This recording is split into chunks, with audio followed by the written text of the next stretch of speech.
მოგესალმებით. ეს გახლავთ თერაპიული ზღაპრებისა და იგავების არხი. მე გახლავთ ფსიქოთერაპევტი მერა ბონიანი. ახლა წაგიკითხავთ საბავშვო ზღაპარს დათვის ველზე.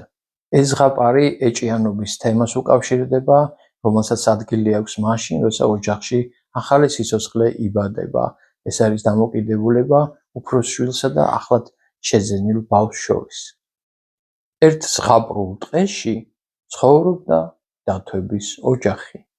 მამა დათვი, დედა დათვი და მათი პატარა ბელი. ისინი მეგობრულად ცხოვრობდნენ. დადიოდნენ გემრიელი კენკრის საძებნელად. მეგობრობდნენ ტყის ფუტკრებთან და ისინიც მათ ტყის თაფლს უნაწილებდნენ ხოლმე. დათვები მზეს ეფიცხებოდნენ, მდინარეში ბანაობდნენ, ერთი სიტყვით ყველაფერს ერთად აკეთებდნენ. და ერთხელაც დედა დათვმა ყველას აუწყა სასიხარულო სიახლე. მალე დათვების ოჯახში მატება იქნებაო და ნამდვილად ბელმა შეამჩნია დედიკოს მუცელი დღითი დღე როგორ იზრდებოდა. მას ძალიან აინტერესებდა თუ ვინ დაიბადებოდა. და აი როგორც იქნა, დადგა ბედნიერი დღე. ყველამ მიულოცა დედას, მამას და მასაც.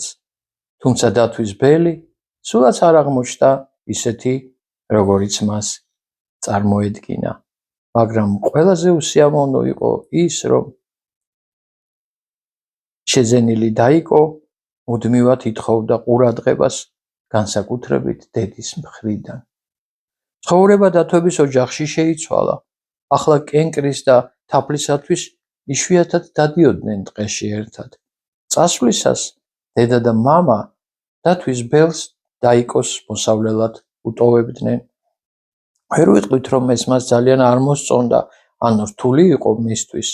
უბრალოდ ძალიან საწყენი იყო, როდესაც სახლში მოსვლისას მშობლები პირველ რიგში დისკენ გარბოდნენ. მასზე წუხდნენ, კითხულობდნენ, როგორ არის? როცა მთელი ოჯახი იკრიბებოდა, თამაშობდნენ პატარასთან და არა მასთან. რა, მე მათ მეტად აღარ ვჭირდები? ეკითხებოდა ბელი თავის თავს და ისე მძიმედ განიცდიდა ამას, რომ სახლიდან წასვლის სურვილიც კი უჩნდებოდა. და ერთხელაც ის სახლიდან წავიდა. დათვის ბელი ტყის ბილიქს მიუყვებოდა და იმაზე ფიქრობდა, თუ როგორი უსამართლოები იყვნენ მის მიმართ დედა და მამა. და მას სურდა რაღაცით მათი დასჯა. აი როცა მე მოვკვდები, მაშინ მიხვდებიან თუ ვინ დაკარგეს, მაგრამ გვიანი იქნება. ამ ფიქრებისგან თვალებზე ცრემლი მოადგა დათვის ბელს და საკუთარი თავი შეეცოდა. იარა, დათვის ბელმა და მიადგა კურდღლების სახლს. მათ ოჯახშიც იყო მატება. ბელი აკვირდებოდა უფროსი ძმები, როგორი სიამოვნებით ასწავლიდნენ პატარა კურდღლებს სტაფილოს დაღრღნას. მათგან რას ავიღებ? კურდღლები არიან, იფიქრა ბელმა და გზა განაგრძო. მალე გზამ ის მელიების ოჯახთან მიიყვანა. უფროსი მელია სიყვარულით არ წევდა თავის პატარა დაიკოს. უცნაურია. ჩანს, რომ ის საერთოდ არ განიცდიდა იგივე, რასაც დათვის ბელი. ის რანაირად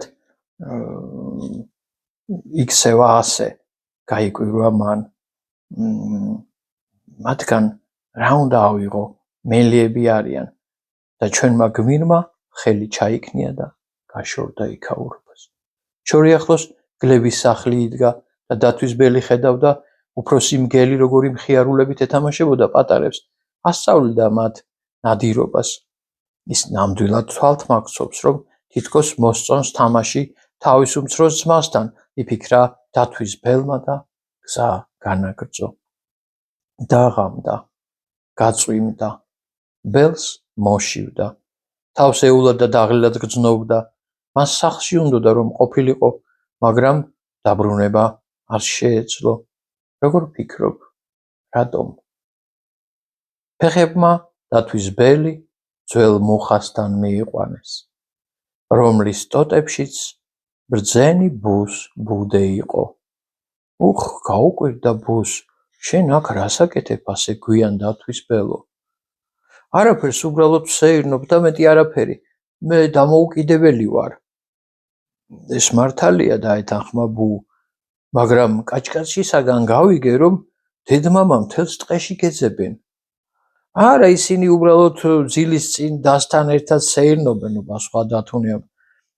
ჩანს, რომ შენ მშობლებზე განაწყენებული ხარ, მიხვდა ბუ. არა, უბრალოდ და დათუნემ არ იცოდა რა ეთქვა. უბრალოდ დიახ, არა, უბრალოდ რმაზ რომელსაც წარმოთქვა ბუმ და დაამატა.